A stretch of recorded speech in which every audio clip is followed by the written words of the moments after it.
Madam Chairman, fellow Toastmasters and very welcome guests. The Majestic rocks.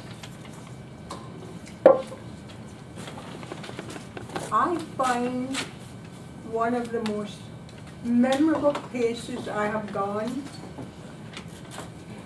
and remembered is Arizona.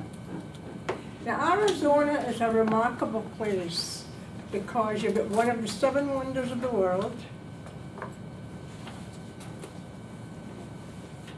and you also have Scottsdale, you have Flagstaff, and you also have Sedona. Sedona to me is a place that touches your heart, your mind, and your soul. It is a vast plateau that has canyons, rocks, and mountains with many paths and trails. And it is a sacred place for the Indians to worship. And that's where I find it remarkable, because the minute you go to that place in Sedona,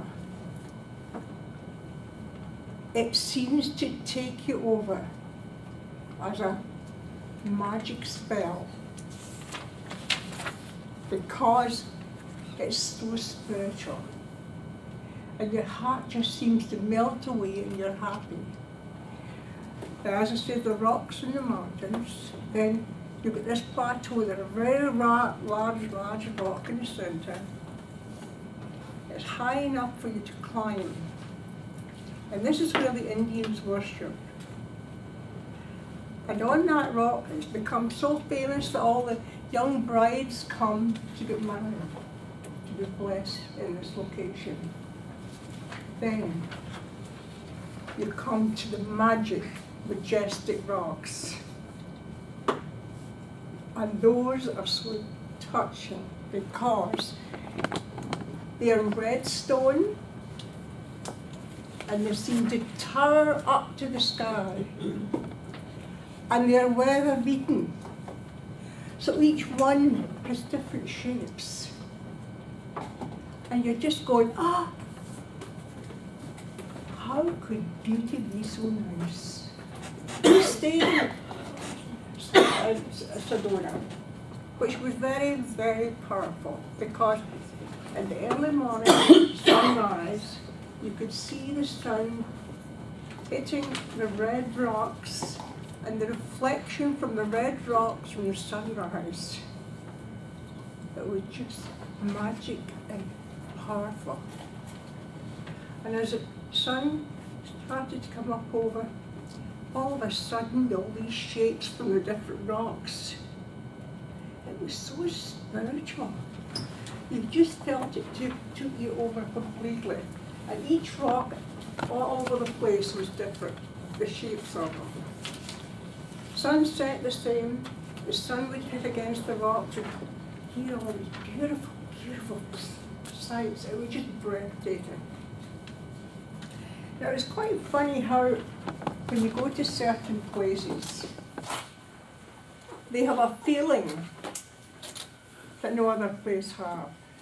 And this is one of the places. And what you could just visualize coming through the pass, the cowboys coming with their coming in fast pursuit. There was the Indians, all colourful robes, chasing them. But up front, who would you see? None other than John Wayne with his 10 guns. Let me tell you, you could visualize this because it was so powerful. And if you look at a lot of the movies, all of the cowboy movies, a very high percent of them were filmed in Sedona because of beautiful landscape, just so beautiful. Now where we were staying, it was quite interesting. I asked people who were staying, I asked them in the restaurants, I asked them in the streets. Were you born in Sedona? No. no matter who I spoke to, no one was born in Sedona. So how come it had such a population? Well, why it had such a lovely population is because artists, painters, writers, and people from literally all over the world come to enjoy the sights and the beauty of Sedona and the majestic rocks. So then I said to them, well, where did you come from? Oh, I come from Australia. Oh, I come from Britain. I come from France. I come from Germany.